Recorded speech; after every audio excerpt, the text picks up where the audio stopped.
Hello friends, அஸ்ஸலாமு அலைக்கும். Welcome to Hasee's recipes Tamil. நம்ம இன்னைக்கு பார்க்க போகிறது ரொம்ப சிம்பிளாக செய்யக்கூடிய 2 பொருளில் செய்யக்கூடிய ஒரு லட்டு. இது செய்கிறதுக்கு அதிக நேரம் ஆகாது, ஆனால் டேஸ்ட் ரொம்ப நல்லாயிருக்கும். இதை எப்படி பண்ணலான்னு பார்க்குறதுக்கு முன்னாடி ஹசீஸ் ரெசிபீஸ் தமிழை சப்ஸ்கிரைப் பண்ணாதவங்க சப்ஸ்கிரைப் பண்ணிக்கோங்க ஃப்ரெண்ட்ஸ். அப்போ தான் எனக்கு அடுத்தடுத்து வீடியோஸ் போடுறதுக்கு எனக்கு ஒரு மோட்டிவேஷனாக இருக்கும். பக்கத்துள்ள பெல் ஐக்கானை கிளிக் பண்ணிக்கோங்க, ஆளுங்கிற ஆப்ஷனை கிளிக் பண்ணிக்கோங்க. அப்போ தான் நான் போடக்கூடிய எல்லா வீடியோஸும் உங்களுக்கு நோட்டிஃபிகேஷனில் உடனே வரும். இப்போ நம்ம வீடியோக்குள்ளே போகலாம். லட்டு செய்கிறதுக்கு நம்ம வறுத்த வேர்க்கடலை தான் எடுத்துக்கிறணும். இதை தோல் எல்லாத்தையும் நம்ம சுலபமாக வெளியில் சிந்தாமல் எப்படி க்ளீன் பண்ணலாங்கிறத நான் உங்களுக்கு வீடியோட எண்டில் சொல்லியிருக்கேன். ஸ்கிப் பண்ணாமல் பாருங்கள் ஃப்ரெண்ட்ஸ். நான் இது செய்கிறதுக்கு 1.5 கப் அளவுக்கு வேர்க்கடலை ஆட் பண்ணியிருக்கேன். அதே அளவு வெல்லம் எடுத்திருக்கேன். நீங்கள் சேம் குவான்டிட்டி ஆட் பண்ணால் தான் நமக்கு லட்டு பிடிக்கிறதுக்கு சரியாக வரும். டேஸ்ட்டும் கரெக்டாக இருக்கும். உங்களுக்கு அதிக இனிப்பு வேண்டான்னா நீங்கள் கொஞ்சம் குறைச்சிக்கிடலாம். இப்போ நம்ம மிக்சியில் அரைச்சி எடுத்தாச்சு. பார்க்க உதிரியாக இருந்தாலும் நம்ம இறுக்கமாக பிடிக்கும் போது உங்களுக்கு லட்டு கரெக்டாக வரும்.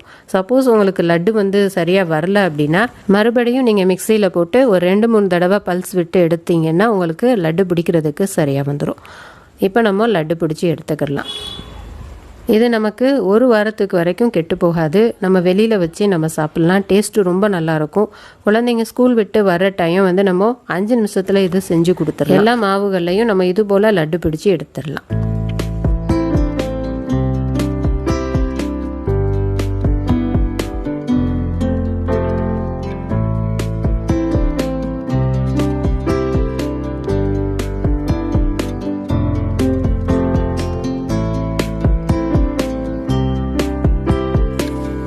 நமக்கு ரொம்ப சிம்பிளாக செய்யக்கூடிய டேஸ்டியான ஹெல்த்தியான லட்டு நமக்கு இப்போ சூப்பராக ரெடி ஆயிடுச்சு. இதை நம்ம ஏர்டைட் பாக்ஸில் போட்டு வச்சோம்னா நமக்கு 1 வாரம் வரைக்கும் கெட்டு போகாது. டேஸ்ட்டு சூப்பராக இருக்கும்.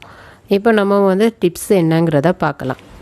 வேர்க்கடலையுடைய அந்த தோல்களை நீக்கிறதுங்கிறது ரொம்ப கஷ்டம். அந்த இடம் பூராமே வெறும் அந்த தோல்களாக ஸ்ப்ரெட் ஆகி நமக்கு அதை க்ளீன் பண்ணுறதே ஒரு பெரிய வேலையாக இருக்கும்.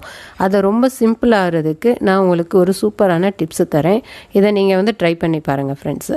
நம்ம ஃபஸ்ட்டு இந்த மாதிரி வேர்க்கடலையுடைய தோல்களை பூராமே நம்ம இந்த மாதிரி க்ரஷ் பண்ணோம் அப்படின்னா அது தனியாக கலண்டுரும்.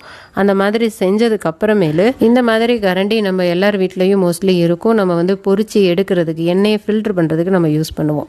இப்போ நம்ம இதில் தான் வேர்க்கடலையுடைய தோலை நம்ம செப்பரேட் பண்ண போகிறோம். நம்ம இந்த மாதிரி செஞ்சோம் அப்படின்னா நமக்கு அந்த தோல் தனியாக நமக்கு கடலை தனியாக பிரிஞ்சு வந்துடும். அந்த தோல் வெளியில் எங்கேயுமே சிதறாது. இந்த மாதிரி ஒரு பிளேட் வச்சு நம்ம பண்ணும்போது எல்லாமே அந்த பிளேட்டில் தான் இருக்கும். வெளியவும் நமக்கு சிதறாது. எல்லாமே அந்த பிளேட்லேயே இருக்கும். நமக்கு க்ளீன் பண்ணுற வேலை ரொம்ப சிம்பிளாக இருக்கும். நீங்கள் இந்த மெத்தடை ஒரு தடவை ட்ரை பண்ணி பாருங்கள் ஃப்ரெண்ட்ஸ். பார்த்துட்டு இந்த டிப்ஸ் உங்களுக்கு யூஸ்ஃபுல்லாக இருந்துச்சாங்கிறத எனக்கு கமெண்ட்டில் மறக்காமல் ஷேர் பண்ணுங்கள் ஃப்ரெண்ட்ஸ். இந்த வீடியோ பிடிச்சிருந்துச்சுன்னா லைக் பண்ணுங்கள். உங்கள் ஃப்ரெண்ட்ஸ் எல்லாருக்குமே ஷேர் பண்ணுங்கள். மறக்காமல் சப்ஸ்கிரைப் பண்ணுங்கள் ஃப்ரெண்ட்ஸ். Thanks for